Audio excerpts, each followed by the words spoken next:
So, this morning as usual, I was sipping my coffee, staring at the same boring view, with my brain still half asleep, just zoning out. Then, after a few minutes, my half-awake brain started whispering, "Bro, the star rarity system in FGO is kinda weird." And that was it. I couldn't just sit still after that. I immediately started piecing together a theory that, honestly, even I know is kinda out there because, come on, we all know the rarity system is something the devs just made up. There's no way it's part of the actual lore or anything in the game, right? Well, at least part of me says that. But let's be real. Just accepting that the devs randomly assign rarity to some servants while others get hyped up 5-star status doesn't feel right. It feels lazy. So I decided to cook up a theory about the star rarity system in the lore of FGO. Why? Because it's way more fun than just taking it at face value. What we know about FGO's rarity system is pretty straightforward. The cooler a servant looks, the more stars they usually get, right? It kinda makes sense that the devs give servants with more complicated kits a 4-star or 5-star rarity. They want that money. But if we look at it from a story perspective, higher rarity actually means they're harder to summon. Let's say you want to summon King Arthur. Normally, you'd need a relic that's closely related to him, right? For example, in Apocrypha, Shishigo got his hands on a fragment of the Round Table, hoping to summon King Arthur, but he got Mordred, the rebellious knight instead. In Fate Zero, Kiritsugu had Avalon, the scabbard of Excalibur, and boom, he summoned King Arthur. See the pattern here? The more relatable the relic is to the heroic spirit, the easier they are to summon. Let's take another one, Gilgamesh. It's super hard to summon him because any relic tied to him is either lost to time or locked up in some museum.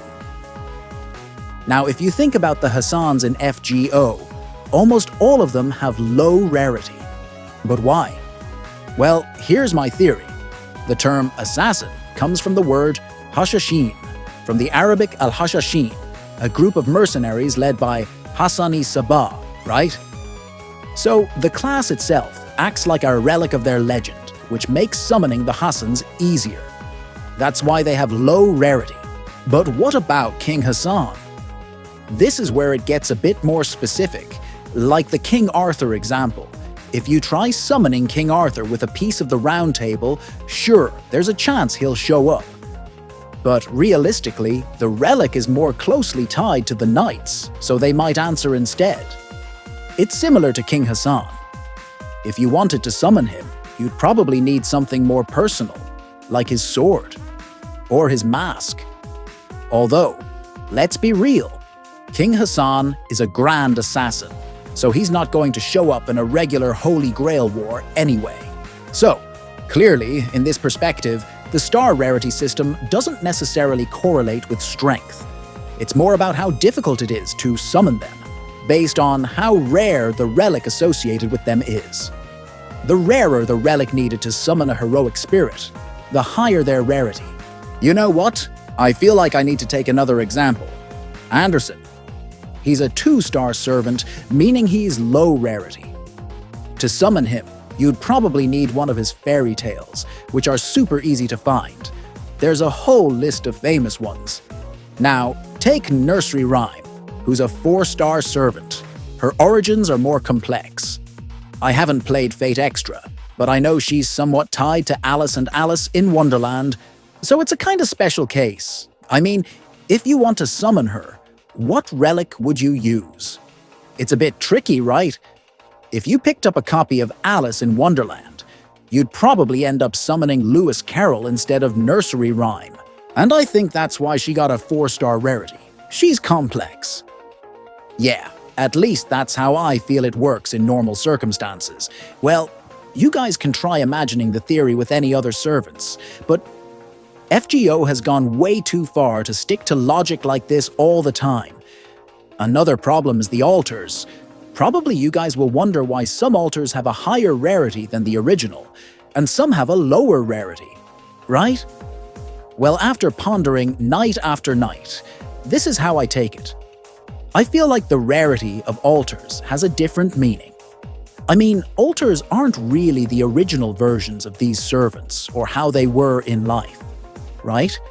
They're twisted versions, corrupted either during the summoning, after the summoning, or in special cases like Arjuna altar though. He's more of a literal altar, like an alternate version, not just a corrupted one. So I think the more twisted they get, the rarer they become. Take Saber Altar, or Artoria Altar for example. She's a corrupted version of the Artoria we know, but the only real differences between them are their personality, color palette, and maybe a slight weapon change. Her noble phantasm is still Excalibur, and it's basically like seeing an edgy version of the same Artoria. Because of this, she's still closely connected to her original self, and got a 4-star rarity.